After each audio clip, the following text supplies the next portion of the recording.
Hello students, let's read the problem. And it says, which of the following situations represents a proportional relationship? Okay, so we're looking for a proportional relationship from the situations, right? And if you recall, in a proportion, I will need to find, like in this case, they're giving us x and y. I will need to find the ratio of y over x.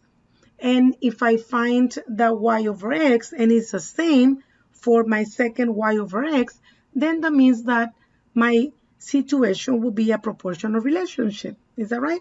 So what we're going to do is then we're going to need to actually divide the y over the x. And I have it right here on the bottom just in case you want to check it out as we go through the problem. So let's do the first one.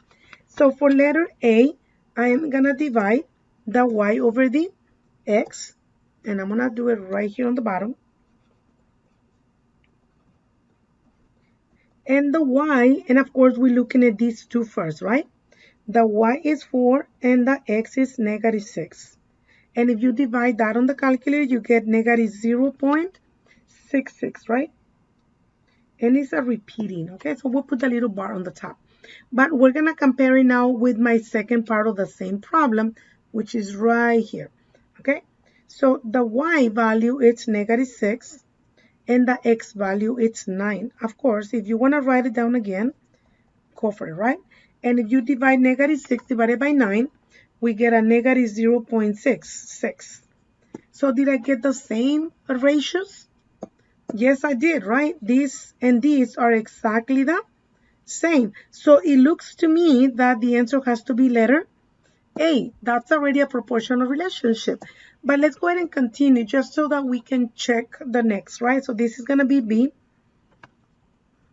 y over x. And let's do the first one. This is the one that goes together. So this will be 20 over 8, right? So if you divide 20 divided by 8, you will get a 2.5, right?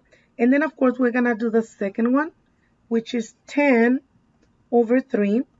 And that gives me a 3.33.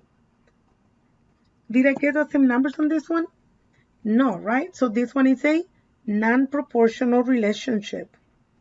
Okay? So that doesn't work. How about letter C?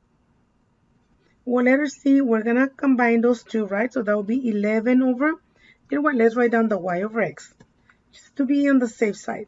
Because sometimes we don't write down the comparison, right? So I'm going to write down y over x, and y it's 11, and x is negative 4, right? What's 11 divided by negative 4? It's going to be a negative 2.75. Let's go ahead and do the second part, and that will be 9 over 2, or 9 divided by 2, right? It's exactly the same, and we get 4.5. Did we get the same numbers here? No, right? The ratios are not equal. Therefore, that is a non-proportional relationship as well, okay?